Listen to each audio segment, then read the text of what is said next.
हरे कृष्णा। आज दोपहर की उनके दिल की बातें ये रहेगा टॉपिक, और क्या हो सकती है वो बातें ये जानने की कोशिश करेंगे। आज के रीडिंग से टारो में से लेंगे कुछ कार्ड, साथ ही साथ ओरेकल और लव मैसेजेस भी देखेंगे।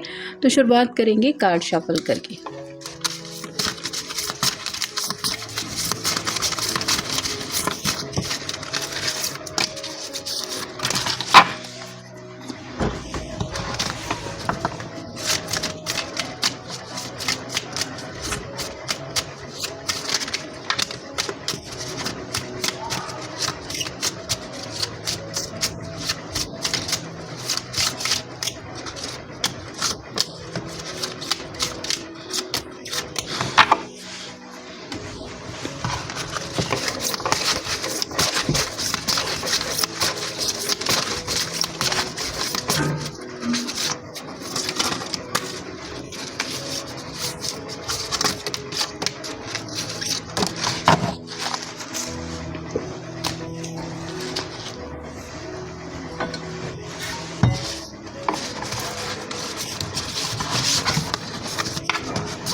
पहला जो कार्ड मिला है वो है द एम्प्रेस का। एम्प्रेस का कार्ड ऐसा होता है कि वो अपने आप में ही कंप्लीट एक ऐसी फीमेल होती है जो किसी के ऊपर ज़्यादा डिपेंडेंट नहीं होती। अपना फैसला लेना हो, ज़िंदगी में कोई बड़ा कदम उठाना हो, या फिर आप कह सकते हैं ड्रेसिंग स्टाइल, लुक वाइज, बात करने का अंदाज़, मतलब आप एक भीड़ में से भी उसको आसानी से रिकॉग्नाइज कर सकते हो। इतना तारीफ़ के काबिल वो अपने आप को मेंटेन करके रखती है। तो आपके पर्सन को भी कुछ ऐसे ही ख्याल मन में आ रहे हैं आपकी तारीफ़ को लेके, कुछ शायद आपसे ये कहना चाहते हैं, या फिर उनको ऐसा लग रहा है कि कहीं ना कहीं वो अपने आप को लकी समझ रहे हैं कि उनकी ज़िंदगी में आप आ चुके हैं, अगर आप कोई फीमेल पर्सन है तो।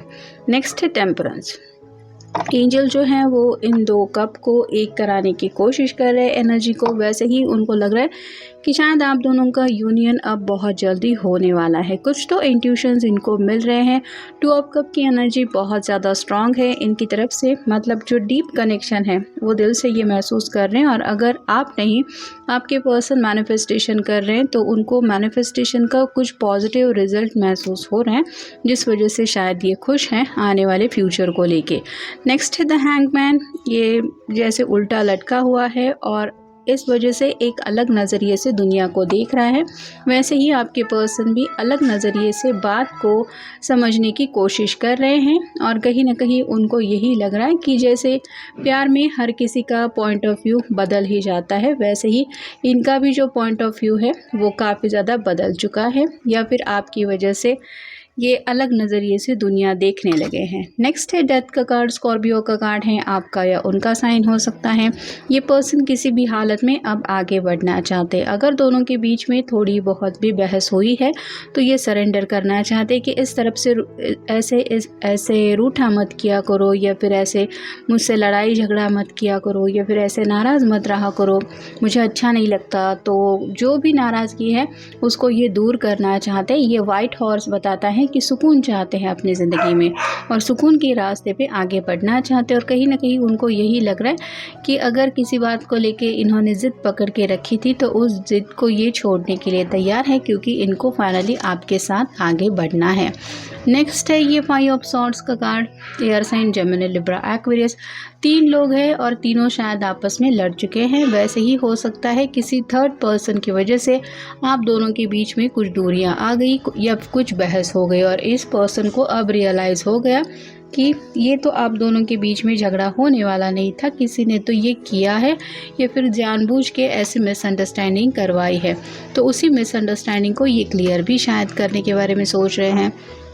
नेक्स्ट है 8 of pentacles, earth sign, Taurus, Virgo, Capricorn. Hard working person है, मतलब अपनी ख्वाहिश पूरी करने के लिए दिन रात एक करके ये किसी भी तरीके से अपनी ख्वाहिश पूरी करवाने की हिम्मत ज़रूर रखते हैं। जैसे यहाँ पे एक एक लाइन से पेंटिकल लगे हुए हैं, ये बताते हैं कि ये पर्सन काफ़ी ज़्यादा विशफुल है, मतलब पॉजिटिव थिंकिंग तो है ही, लेकिन हार्ड वर्किंग भी है। तो अभी आपको मनाने का अगर इनको टास्क लग रहा है कि ये मेरे लिए सबसे ज़्यादा आप कह सकते हैं कि मुश्किल टास्क है या फिर मेरी ख्वाहिश पूरी करना ये थोड़ा सा नामुमकिन लग रहा है, तो ये उसी को अपना बेस्ट देने की कोशिश ज़रूर कर रहे हैं। और फाइनल कार्ड है द सन का कार्ड। ये कार्ड रिवर्स आए हैं तो कुछ क्लैरिटी इनको नहीं मिल रही है, और जैसे सूरज की रोशनी में सब कुछ क्लियर दिखाई देता है, वैसे ही कुछ कन्फ्यूजन के बादल इनके दिलो दिमाग में छाए हुए हैं।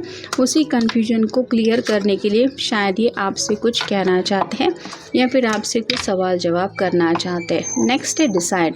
It's time for you to make a decision, call upon your spirit guides for help. Already हमने देखा कि टेम्परेंस का कार्ड मिल चुका है, तो कुछ ना कुछ इम्पॉर्टेंट डिसीजन इन्होंने बना लिया है या इम्पॉर्टेंट डिसीजन लेने की कोशिश कर रहे हैं, और जहाँ पे शायद ये अपने स्पिरिट गाइड्स को या फिर एंजल को जैसे यूनियन में आना है, तो उनसे ही दुआ प्रार्थनाएं कर रहे हैं कि जो मैं सोचता हूँ या चाहता हूँ मुझे बस वो मिल जाए, मुझे बस ज़िंदगी में आगे बढ़ने का रास्ता बता दीजिए। फिर है music. Express yourself by playing an instrument और singing, music will lift your spirit. तो थोड़ा बहुत भी अगर ये आज दिन भर में खुश हैं तो शायद म्यूज़िक अच्छा खासा सुन रहे हैं।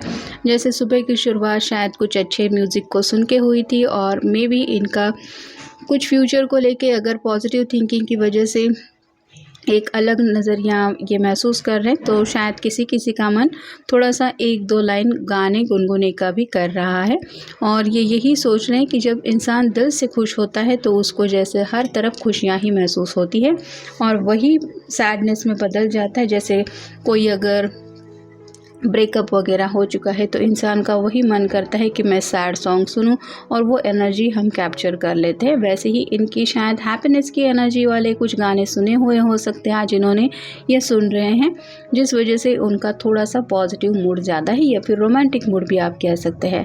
नेक्स्ट है focus. You are in need of clear direction, decide what you want in life. यहाँ पे वही कार्ड हमें ये बता रहा है सन का।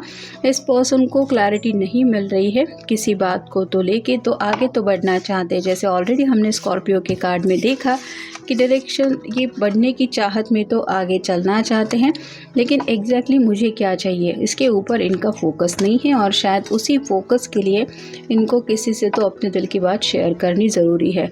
Positive. Enjoy the positive time, smile, know that everything is going well. तो अच्छा अगर दिल को महसूस हो रहा है तो अपने आप को समझा रहे हैं कि डोंट वरी, सब कुछ सही होने जा रहा है, या फिर सब कुछ सही है, मुझे फ़िक्र करने की ज़रूरत नहीं है। और जब हम दिल से किसी बात को लेके पॉजिटिव फील करने लगते हैं तो ऑटोमेटिकली वो मुस्कान हमारे चेहरे पे आ ही जाती है, जैसे शायद ये अभी मुस्कुरा रहे हैं।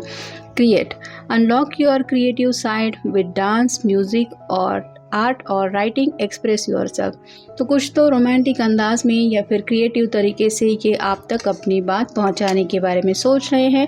और फाइनल कार्ड है ask. It's okay to ask for help, it is not a sign of weakness. तो जो बातें इनको क्लियर नहीं हो रही उस बात को लेके अगर ये आपसे कुछ सलाह मशवरा करना चाहते हैं तो ये उनका वीकनेस नहीं है, ये वो समझ चुके हैं। क्योंकि पहले ही कार्ड में हमने देखा एम्प्रेस का कार्ड बताता है कि उनको ये ज़रूर यकीन है कि आप में सूझबूझ काफ़ी ज़्यादा अच्छी है, और शायद कुछ ऐसे प्रॉब्लम्स हैं इनके जिनका सोल्यूशन आपसे जुड़ा तो नहीं है, लेकिन आपकी तरफ वो सोल्यूशन ज़रूर मिलने के चांसेस इनको दिखाई दे रहे हैं। और शायद इसलिए अपने आप को लकी भी समझ रहे हैं कि कोई तो है जिससे मैं ऐसी बात डायरेक्टली कर सकता हूँ और जिससे कन्फर्मली मुझे कुछ आंसर मिलेगा जो मेरे काम का होगा।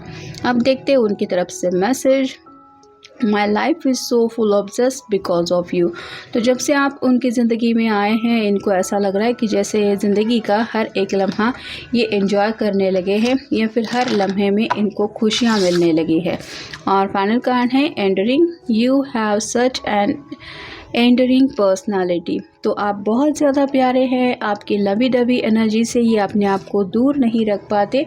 तो आपका ऑरा ही ऐसा है जिस वजह से इनका मन काफ़ी ज़्यादा आपके ख्यालों में खो जाता है। जैसे यहाँ पे इर्द गिर्द सभी तरफ सिर्फ़ और सिर्फ हार्ट दिखाई दे रहे हैं, वैसे ही आपको बताना चाहते कि पूरी तरह से आपके प्यार में ये दिन रात कुछ पॉजिटिव फ्यूचर को वो लेके सोच रहे हैं या सोचने की कोशिश करते हैं। तो ये था आज का रीडिंग, जनरल रीडिंग है। Have a nice day.